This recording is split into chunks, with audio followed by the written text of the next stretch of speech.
Bonjour Romain Zerbib. Bonjour Jean-Philippe. Romain Zerbib, vous êtes professeur à ICD Business School, groupe IGS. Vous êtes directeur de la publication d'une revue qu'il faut absolument que les managers lisent, Management and Data Science, voilà, qui est une revue où les papiers sont courts, brefs, et apportent du neuf.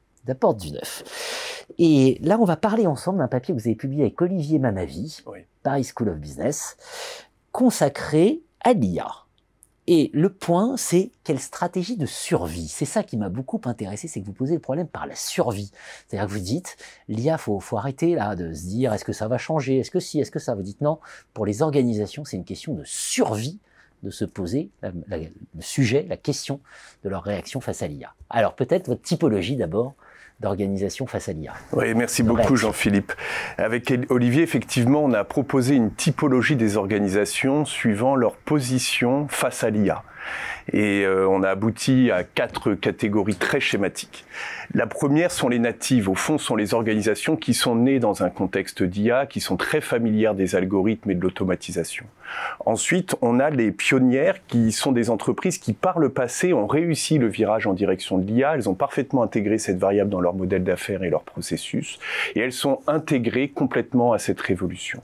On a ensuite les entreprises émergentes, qui sont des organisations plus prudentes, qui avancent graduellement en direction de l'IA par le biais de projets ciblés. Et puis on a enfin les réticentes, qui sont au cœur de ce papier, qui sont donc des entreprises qui rencontrent de grandes difficultés à s'adapter à l'IA, quand parfois même elles ne sont pas tout à fait indifférentes à cette révolution. Alors évidemment, c'est ça la grande question. Quels sont les obstacles face à l'IA qui pourraient mettre en péril potentiellement les fameuses réticences? Oui. Alors, la résistance de certaines organisations face aux changements induits par l'IA peut d'abord s'expliquer en raison de leur histoire, de leur culture, au fond de leur trajectoire. Et parfois même une trajectoire paradoxalement remarquable, dans la mesure où les succès, au fil du temps, peuvent rigidifier les processus et rendre l'organisation moins disposée, moins apte progressivement à assumer les efforts que nécessite ce changement. Et on aboutit à une situation où en fait les signes avant-coureurs de désynchronisation entre la dynamique de l'organisation et les nouvelles règles du jeu se retrouvent comme masqués, ensevelis sous les vestiges d'un passé glorieux. Et un tel phénomène se manifeste le plus couramment par un sentiment de supériorité vis-à-vis de la concurrence, par des locaux magnifiques, un chiffre d'affaires rassurant. Or, une telle ambiance de confiance excessive peut nourrir une dangereuse myopie stratégique qui est source d'inertie organisationnelle. Ouais. Le deuxième élément qui peut compliquer le changement de ces entreprises, il est plus à proprement dit politique. Dans la mesure où le fait d'introduire la variable IA dans l'analyse des dynamiques concurrentielles peut profondément perturber les certitudes et les perspectives de l'entreprise, chose que certains acteurs au sein de l'organisation peuvent être réticents à accepter. D'abord parce que ça induit de nouvelles pratiques, ça peut suggérer une nouvelle hiérarchie des compétences jugées essentielles au sein de l'organisation, et puis ça remet en cause tout un ensemble de positions et de rentes au sein de l'entreprise. Puis enfin, il y a la dimension technique. C'est la capacité de l'entreprise à pouvoir assurer ce changement.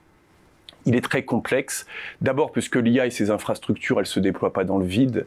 Il faut qu'elles soient alignées avec la stratégie, il faut qu'elles soient en harmonie avec les process et l'organisation. Il y a des enjeux techniques, éthiques, je pense à la confidentialité des données. Donc on le voit, c'est un changement qui en plus présente des difficultés très importantes. Et déjà pour des entreprises réticentes, ça aggrave l'inertie. C'est redoutable, et notamment cette idée que si on a trop bien réussi dans le passé, on a d'autant plus de mal à s'adapter. Ouais, pourquoi changer? Ah ouais, c'est le problème du bon élève, ça. Oui. Le problème du bon élève. En termes de conséquences. Alors, les entreprises qui tardent en fait à se mettre en mouvement, d'abord, elles risquent de se retrouver en prise avec des processus qui perdent graduellement en efficacité opérationnelle, en potentiel de production de valeur, par rapport à des acteurs qui, eux, vont s'approprier tous les moyens à leur disposition pour optimiser et personnaliser leurs opérations. Ensuite, cette dégradation de la compétitivité, elle peut s'accompagner d'un recul relatif en termes d'innovation, puisque l'IA, en permettant d'automatiser les tâches routinières, peut débloquer des ressources pour des activités à plus haute valeur ajoutée. Il y a également une dimension RH qui n'est pas à négliger. Les acteurs compétents sur le marché vont chercher des entreprises à la pointe au sein desquelles ils vont pouvoir renforcer leurs compétences, muscler leur employabilité.